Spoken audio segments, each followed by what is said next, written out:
Just about around the same time, St. Pete Fire responded to a fire reported near the Sunshine Skyway Bridge. It's there that a body was discovered, and based on identifying markings and some preliminary investigative information, we have determined that this person is likely our missing woman. It's unclear at this time when the murder occurred or why it may have occurred, so we're asking all of you to help us get this message out. We're asking the public, anyone who may live in the same apartment complex or near it, to please come forward if you saw anything strange overnight that could help us with this case. Anyone with tips is urged to call 813-247-8200, where we can connect you with a detective who's currently investigating. As I mentioned, this is extremely preliminary, so we are limited in the amount of details that we can provide, but I'll take any questions that you may have. At what time did deputies respond to the missing persons call yesterday? Yeah, it was around 8 p.m. yesterday when we first got the report that a woman was missing. At this point, is it too early to tell whether this victim was murdered before or after the fire? Is that still an investigation?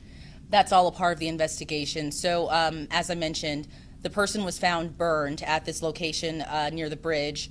When that happens, the medical examiner's office has to go in and actually survey the body and determine what actually caused the death. It may not have been the fire. It may have occurred prior. That's all just an ongoing process for us right now. Were you able to release the identity of the victim at this point? Due to Marcy's law, we wouldn't give the name of the victim, but I can say that it is a female in her 30s, and she worked as a security guard at the apartment complex where she was reported missing.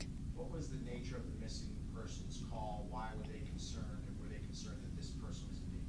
This was a relative who contacted us saying she had not come home from work. They were concerned and just wanted to call to report that she may have been missing so we could look into it. But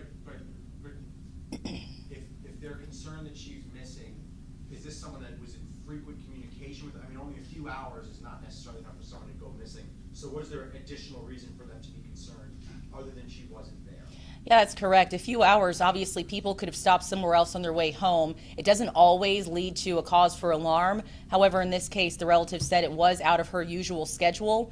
She was expected to be home at a certain time, so because of that, they called us. And does she have a boyfriend or a husband? Unclear at this time. Unclear at this time whether she has either. Correct. So she lives at the same place where she works as security? No, she works at the apartment complex, but she does not actually live there. When she got off work, she would have been driving home at that time. And again, what's the name of the complex in town? Yeah, the complex, I believe it's Beach Walk, but the exact address is 4349 Bayside Village Drive in the Town and Country area. About what time today did St. Pete PD, I guess, reach out to you guys to how the timeline developed this morning overnight? Yeah, they actually reached out overnight. Some of you may have seen their PIO was actually on the scene last night as well.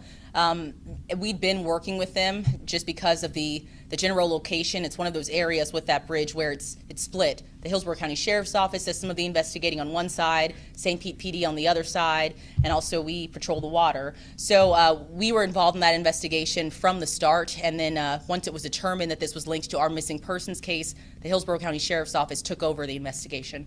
When was the last time this missing person victim had been seen, or when was the last time the relative had spoken to this woman? Yeah, earlier in the day. So on Wednesday, just earlier in the day is when they had last seen her and heard from her. It's a very tight window here that this disappearance and death occurred. Exactly. How would you characterize how much information you have, how many leads you have? Yeah, at this point, there is a person of interest who we are talking to at the apartment complex, but I want to reiterate that no arrest has been made. So the best thing the public can do to help us right now is provide any tips. The people who live at that apartment complex are the eyes and ears for our sheriff's office. They may have been outside at their car in the parking lot at the time that this occurred.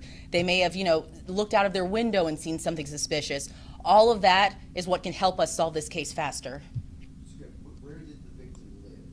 Is she a Hillsborough County or where is she? Hillsborough County resident, as far as I know, but we wouldn't identify her address because of Marcy's law. Would she have lived anyway in the vicinity heading toward 275 toward the bridge? Would that have been on her way home? I wouldn't be able to say at this time. It's an ongoing investigation. Was there a second vehicle there, or was there one vehicle?